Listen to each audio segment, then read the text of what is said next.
મણિપુરની જેમ અત્યારે ધંધુકા પણ ભડકે બળી રહ્યું છે। એક યુવકની હત્યા મામલે બે સમાજ આમને સામને આવી ગયા છે। ત્યારે શું છે સમગ્ર બાબત, તેના વિશે વિગતવાર ચર્ચા કરીશું। નમસ્કાર, ચક્રવાત ન્યૂઝમાં આપનું સ્વાગત છે। હું આપની સાથે પૂજા।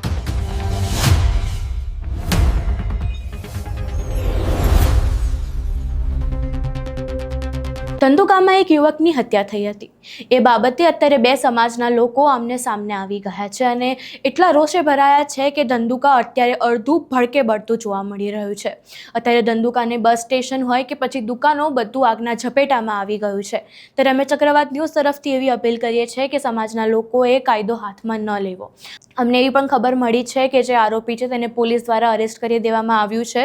તો જે સમાજના લોકો છે તેઓ કાનૂન તેમના હાથમાં ન લે એવી તમે ચક્રવાત ન્યૂઝ તરફથી અપીલ કરીએ છીએ। પહેલાં આપણે અહીં એ વિઝ્યુઅલ્સ જોઈએ કે જ્યાં આગળ ધંધુકા અડધું ભડકે બળતું જોવા મળી રહ્યું છે।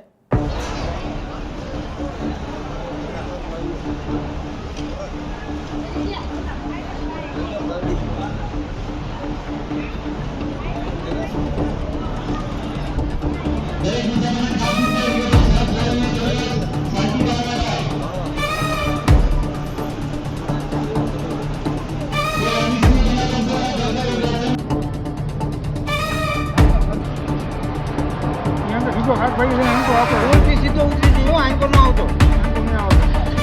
હા, પૂરથી સીધો અડવાઈ નાખેથી અંદર જતો રહી ગયો।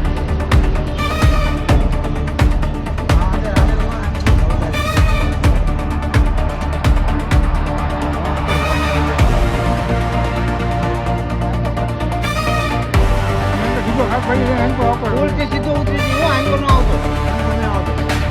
હા, પૂરથી સીધો અડવાઈ નાખેથી અંદર જતો રહી ગયો।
પૂરથી સીધો ઉતરી ગયો, આંકો ન આવતો।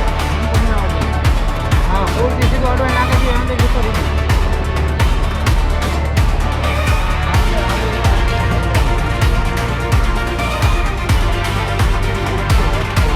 તમે અહીં સમગ્ર મામલો જોયો, ત્યારે તમારું સમગ્ર મામલે શું માનવું છે અમને કમેન્ટ બોક્સમાં જરૂરથી જણાવજો।